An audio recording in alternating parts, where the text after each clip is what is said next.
I'm here on the Sanken booth with Jim Pace.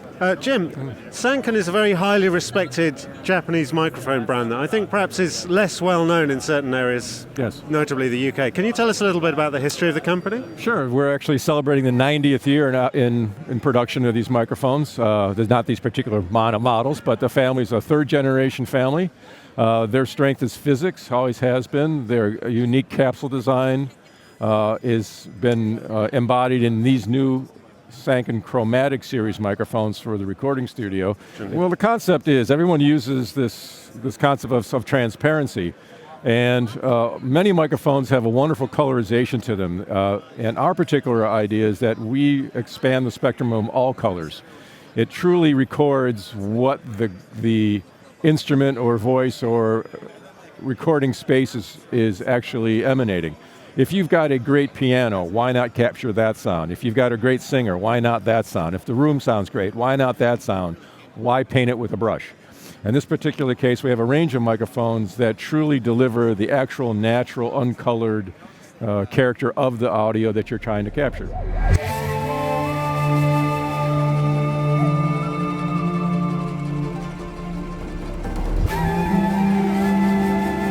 Hi, my name is Brian De Oliveira. I'm a composer and I'm the creative director here at La Hacienda Creative. So I own two CUX-100s and I got them especially because of the 100K ability with them. There are infinite possibilities with being able to record at high resolutions. People don't really realize it, but you've got a lot more information within the signal. What's great about them is that they are completely neutral and grab exactly what I hear with my ears. They're the closest microphones to normal human hearing that exists. With the 100K, we've got Cardioid far, Cardioid near, and Omni, and they're all useful in their own way. My personal favorite is the omni-mode. As you can see in the back here, I've got it set up with a fake mannequin head, and I'm able to also play with spatiality. I move around a lot with instruments and when I'm performing, and the microphones are part of the instrument for me. It's part of the performance also. So that's something that I've been developing with other microphones over the years, but it's come to its apex form in terms of the quality and the expression that I can get using these microphones as my main form of recording.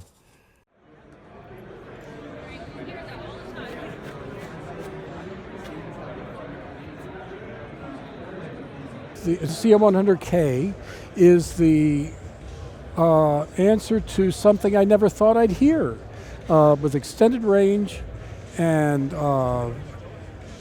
super accurate transient response, the ability to hear the difference in a 384 kilohertz recording that these microphones offer, and it's a naturalness and a transparency, and I'll keep using that term, but it means transparent to the moment, transparent to the performance. That's what it sounds like. The ones that just blow my mind, and they're indescribable, is the 100K microphones. I actually don't know why they sound the way they sound, but they're ridiculous. They do something that no other Omni I know of does. It's just, you feel like you're closer to the instrument. What I love about those mics is the frequency response is extended certainly well beyond audibility, but on top of that, they have the smoothest top end and a really large, not peaked, but robust low end. The 100K is just phenomenal. So that was done on 200 Motels. I used the same setup for Bocelli at Central Park, and all my Broadway shows now, the main room mics have been the C100Ks.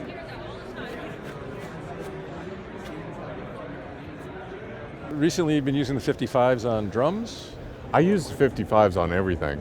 I do. In my own mind, I kind of picture it a replacement for a Neumann U67. I don't know if the response is anything close to that.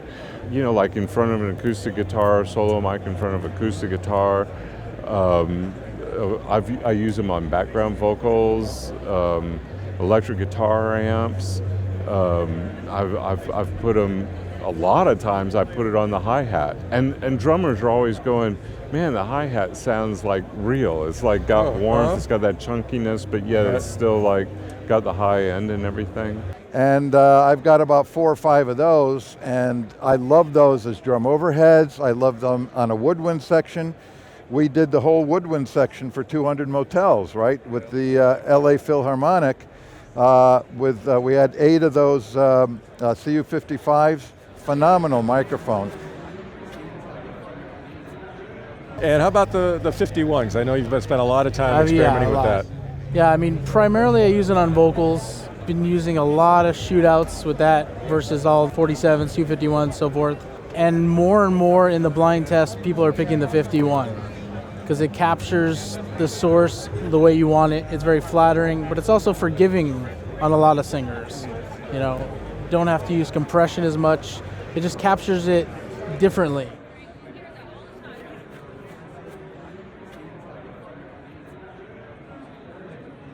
When I first heard it, I fell in love with it. I consequently purchased 4 of them for my use, and then those worked out so well, I purchased an additional 2, and those are kind of my go-to mics on Broadway shows, because as much as I'd love to use a really old Neumann U47 or something like that, 1, they're not totally reliable, and on a Broadway show, I need reliability, but 2, as it turns out, singers are actually preferring it because it doesn't quite have that presence boost at the top, and it does have a little more meat at the bottom. My objective is to capture the live sound. So right off the top, the CU44X with direct output is really one of the most amazing mics I'd ever heard. And still, it's my go-to condenser overhead on drums. And it's just better. It's just better than anything else condenser that I've used in my career.